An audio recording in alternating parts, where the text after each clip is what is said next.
welcome to another Silverbird Selection game review. Today I'm looking at the game UFO, which was a Silver Range game released in 1986. Very common game, easy to find on eBay.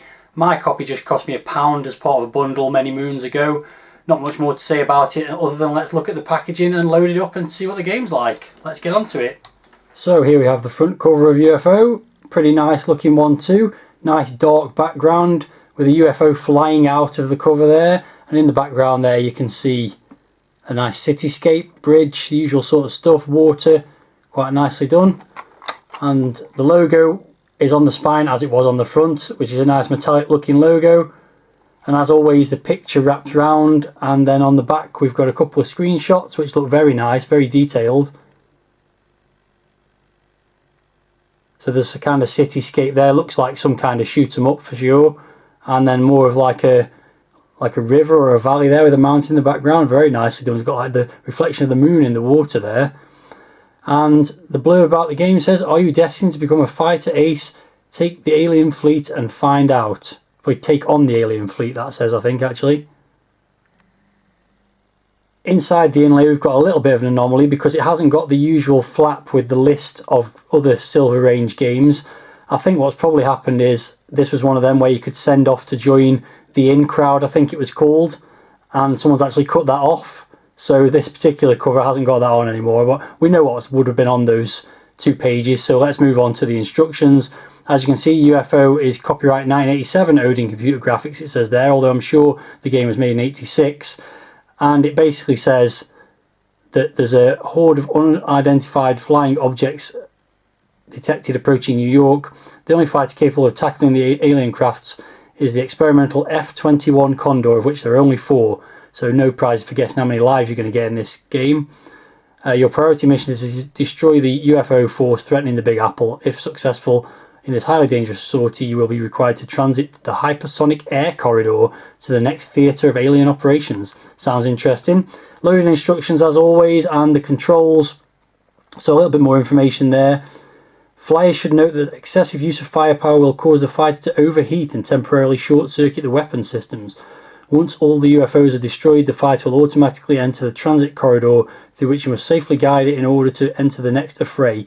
And at the end of each corridor, flyers may replenish energy and shields. So there's a little bit of depth to the gameplay based on that, but we'll see how that actually pans out when the game's loaded.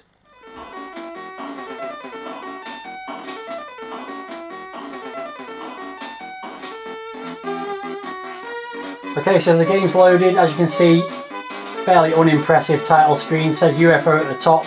It's got the game options as well, and also the copyright, and as I thought, it was 1986. So you've got just a couple of game options. You've got keyboard or joystick. I've already selected joystick. You can also switch the music on or off, but that's only the music on the title screen because there's no music in game, so that's a bit of a strange option. And then the final option is start the game, but you can do that by pressing the joystick button, so again that's a little bit of a strange option to have there. So let's get the game started. So as you can see, it's a shoot 'em up, sort of gallery style, but you can move around a little bit. You can move up to the screen sort of about maybe a quarter of the way up. And the idea of the game, like most of these kind of gallery shooters, your sort of Space Invaders, Galaga style games, is to just eliminate all the enemies, but they're not all on the screen at the same time. They just keep respawning and coming back, and there's more enemies, and eventually you'll wipe them all out, although it's never entirely clear how many there are to eliminate. They just keep coming and coming and coming.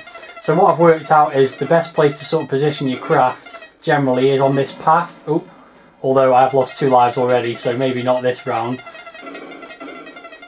Because most of the enemies sort of swarm around that area, and if you let them build up, they end up firing a lot of shots. And there's a lot of information on the display at the bottom of the screen there. So you've got score and lives, obviously. You've got shield, which you can activate by pressing spacebar. That puts the shield on. You can see the shield starts to go down, but you have to hold the spacebar down, so it's not really very practical to actually do that. And also energy, so your energy runs down when you get shot, and eventually if you run out of energy you lose a life. Also you can lose a life by crashing into things like that tank that's just gone across there. And the other thing is, if you fire too many shots, there's a bar on the right hand side that's building up, the yellow bar. If that gets up to the top, then basically you can't fire for a few seconds. So you can't just fire. There you go, it just happened then. It makes an annoying squeaky sound. You can't just fire indiscriminately, because eventually you will overcharge the lasers and you end up having to wait a little moment, and at that point the ships build up and the bullets build up as well.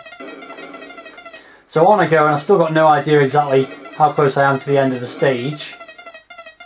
I'm expecting I might lose my last life before I complete the stage, in fact, because I was messing about a bit at the beginning.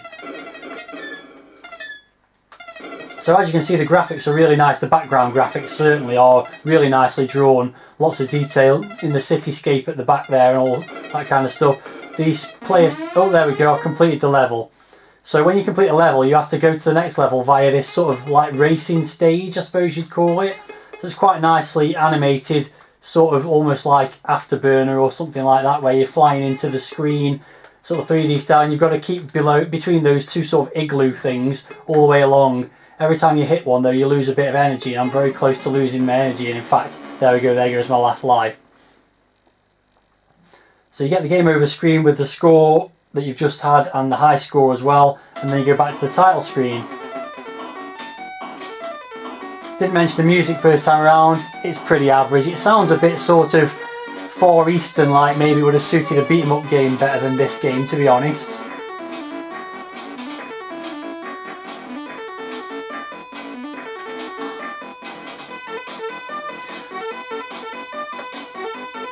So let's have another round of the game, and I'll try and focus more on just eliminating the enemies and do a bit less talking. I was talking about the graphics though, which are very nice, I think. Some of the best graphics we've seen so far on a Firebird game. So as you can see, if you position yourself on this path, then more often than not... Oh dear, something just materialised over me. More often than not, you're in the right position to shoot the enemies as they swarm out before they shoot any bullets. I should probably mention at this point also, there's a few little bugs in this game, I think. There are times where you just seem to explode for no reason. So I'll carry on playing through and try and get to that sort of little racing stage that goes between the two levels, and try and actually complete it this time. Probably mention the sound as well. Pretty basic space shoot 'em up sounds.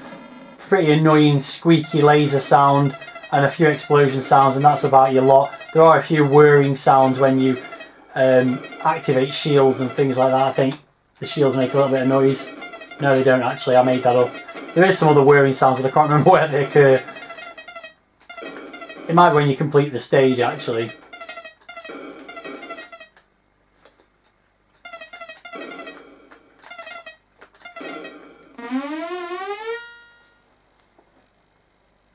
So something went wrong there, because I should have gone through that racing stage again, and instead it's just skipped it completely and put me into this stage, which is what you're supposed to get at the end of that racing stage, is you earn some credits and you can use them to replenish your shields and energy. And as you've seen, I'm not really using the shields much, so I'm just going to use it all on energy. So you can actually top your energy up, so that's quite a nice idea. And then you return to combat. Now, this should go to a new stage now, but I've got a feeling it's going to glitch and go back to the first one. Yes, it has. So the bugs are particularly annoying in this game, and inexplicably sometimes you don't have to do that racing stage at all, but then it resets you and puts you back to the start of the first level. Other times you'll go into the racing stage and your ship will just explode straight away, and you'll end up back at this stage again. So there's definitely some problems with the game.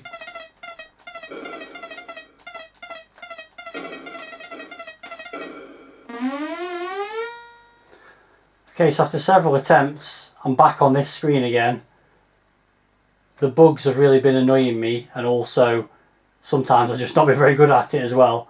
You tend to get caught in like a bit of a crossfire sometimes between the different ships, and that quickly drains your energy. So I'm going to try and get to the end of this, and hopefully I'll then see the second stage.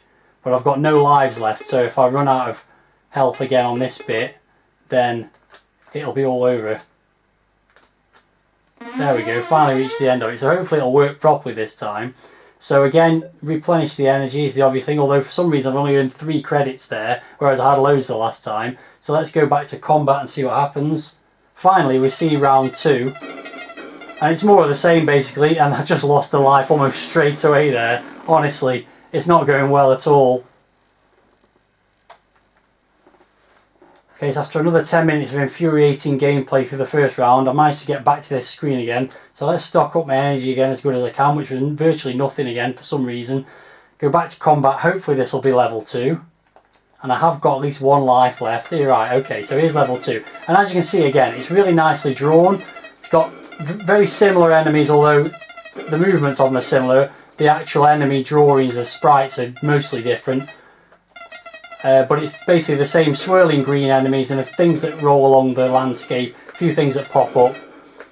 And it's basically more of the same, it's just shoot as many as you can until you die of either losing your lives or just complete boredom, because it's a very dull game. It's got lots of nice ideas, but the gameplay is just really tedious. Even if it just showed you how many enemies you need to kill to proceed to the next level, I think it would give you more enthusiasm for actually playing it. But as it is, it's just shoot, shoot, shoot, shoot, shoot, and hope you eventually make it to the end of the stage. Now, I've never got past stage 2 because I've never had enough lives left. I'm expecting the same thing to be the case here.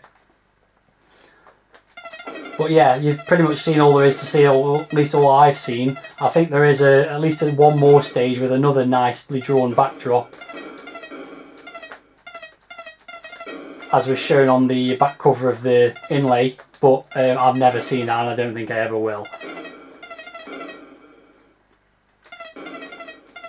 Although having said that, this stage is not going as badly as the first one tends to. Although I'm now down to no energy on this particular thing. So let's use the shield a little bit because I may as well. I mean, if you were able to press space and the shield activated for 5 seconds, that would be helpful. But the fact that you have to hold it down the whole time that you want to use it just makes it impossible to play the game, really.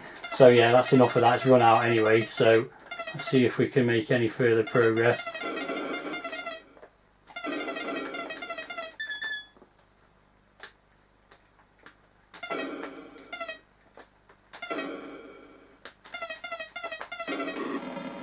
Okay, so on to my last life.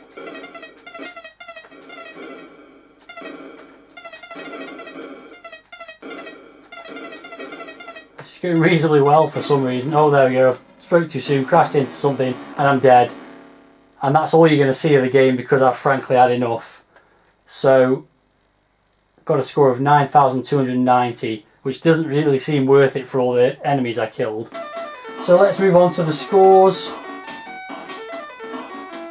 So packaging, I'm going to give 7 out of 10. Thought it was nice packaging, nice drawing on the front of it, and the instructions were decent enough. Presentation, I'm going to go with 6. There's no loading screen, and this presentation within the game is fairly dull. The title screen music's alright. It's got a couple of options, but yeah, nothing much to speak of presentation wise. Although I have to say the readout, the heads up display and the energy bars and things within the game are quite nicely presented as well. Graphics, you can't really argue, are really good. Really nice backdrops, nicely drawn sprites as well, so 8 for the graphics. Sound, I'm going to go with 5 out of 10. The music on the title screen, it's fairly average, and within the game it's just the usual sort of laser sounds and a few explosions. And playability, I'm going to give 4 out of 10. I think it's reasonably playable, you can't really argue with that, but it's just really boring. And the bugs really do annoy you to some extent as well. The fact that sometimes you don't get to the next level because there's a bug in that transition screen, but I do like that transition screen, that's a nice touch. The limited amount of shooting before you have to let the lasers recharge is a nice touch as well. The energy bar, the shields, there's lots of nice touches to it, but somehow it doesn't really come together into an enjoyable game. It's just really dull shooting enemies over and over and over and over again and getting killed by things that barely even touch you. So yeah, 4 for the playability.